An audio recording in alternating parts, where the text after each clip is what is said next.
अगर मैं आपसे कहूँ, भारत में एक ऐसा मामला हुआ जिसमें करोड़ों लोगों का पैसा एक कंपनी में फंस गया और आज तक पूरी सच्चाई सामने नहीं आई। क्या आप यकीन करेंगे? 60,000 करोड़ गायब और सवाल, जिम्मेदार कौन?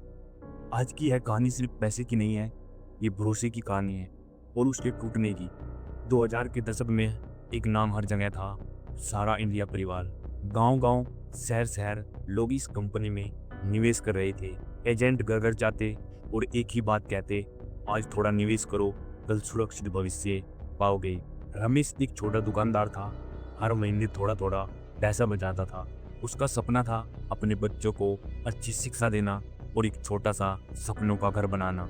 जब उसे सहारा के बारे में पता चला तो उसे लगा कि यही मौका है। उसने अपनी पूरी जमा पूंजी लगभग 2 लाख रुपए सहारा में निवेश कर दिए और वो अकेला नहीं था, ऐसे लाखों लोग थे जो इसी के भरोसे के साथ जुड़े थे।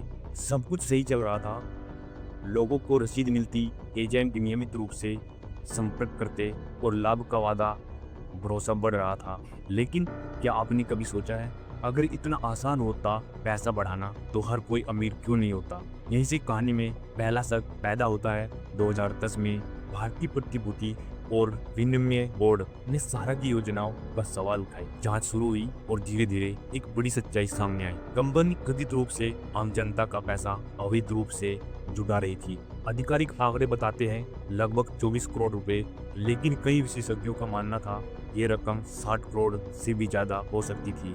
सोचिए, अगर ये सच है तो ये भारत के सबसे बड़े घोटाले में से एक हो सकता है। अब मामला गंभीर हो चुका था। सारा और सेबी आमने सामने थे। एक तरफ कंपनी का दावा, हमने सब कुछ नियमों के अनुसार किया है। दूसरी तरफ नियामक का आरोप, ये अवैध रूप से पैसा इकट्ठा किया गया है। मामला पहुंचता है स्वच्छ न्यायालय में। सारा बेनाम सेबी मामला, न्यायालय ने आदेश दिया निवेशकों का पैसा वापस किया जाए, लेकिन सारा का कहना था हमने ज्यादातर लोगों का पैसा लौटा दिया है। सेबी का कहना था अगर पैसा लौटा दिया गया तो उसका रिकॉर्ड दिखाइए। और यहीं से एक बड़ा सवाल खड़ा होता है, अगर पैसा लौटा दिया गया तो लाखों लोग आज भी इंतजार क्यों कर रहे हैं? रमेश जैसे लोग आज भी अपने पैसे के लिए भटक रहे हैं। कुछ लोग सेबी के पास दावा करने गए, कुछ न्यायालय के चक्कर लगाते लगाते थक गए। लेकिन प्रक्रिया इतनी जटिल थी कि बहुत से लोग हार मान गए। अब जरा सोचिए, एक गाँव का आदमी जिसे ऑनलाइन प्रक्रिया समझ ही नहीं आती, वो कैसे अपना पैसा वापस पाएगा? यहीं से इस कहानी का सबसे दर्दनाक हिस्सा शुरू होता है। घोटाला सिर्फ पैसे का नहीं था, ये व्यवस्था की पहुंच का था।